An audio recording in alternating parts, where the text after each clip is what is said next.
sound of a gentle, thoughtful piano melody starts and fades into the background. You've probably heard of John Maynard Keynes, right? The rock star economist who basically wrote the playbook for how governments handle economic crises. His ideas shaped the 20th century. But today I want to talk about a different Keynes, his father, John Neville Keynes. And trust me, his story holds a lesson that might be even more important than any economic theory. Neville, born in 1852, was brilliant. I mean, seriously brilliant. He was a logician, an ethicist, and an economist at Cambridge University. He wrote a super influential book called The Scope and Method of Political Economy that became the textbook for decades. He was on track to be one of the great academic minds of his generation. He had it all mapped out, but then something happened. His son John Maynard was born, and Neville saw something in his boy, a spark, a once-in-a-generation genius that was even brighter than his own. Now imagine this. You're at the peak of your game. You're respected, you're successful, and you have a clear path to even greater fame.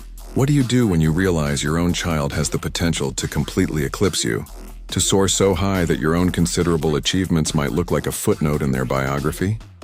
This is where Neville's story takes a turn that most of us would find difficult. He made a conscious decision. He started to pull back from his own ambitious research.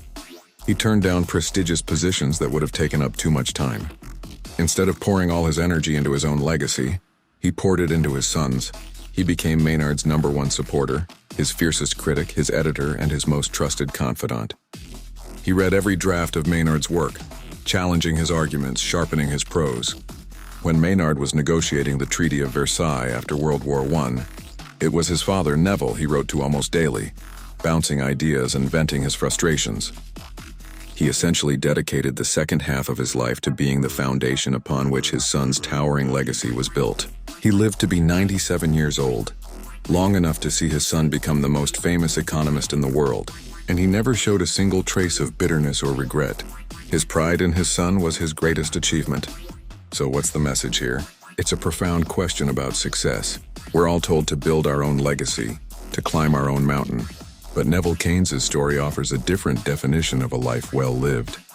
Sometimes the greatest impact you can have in the world isn't about the spotlight shining on you. It's about helping someone you love shine brighter than you ever could. It's realizing that success isn't always about being the star player.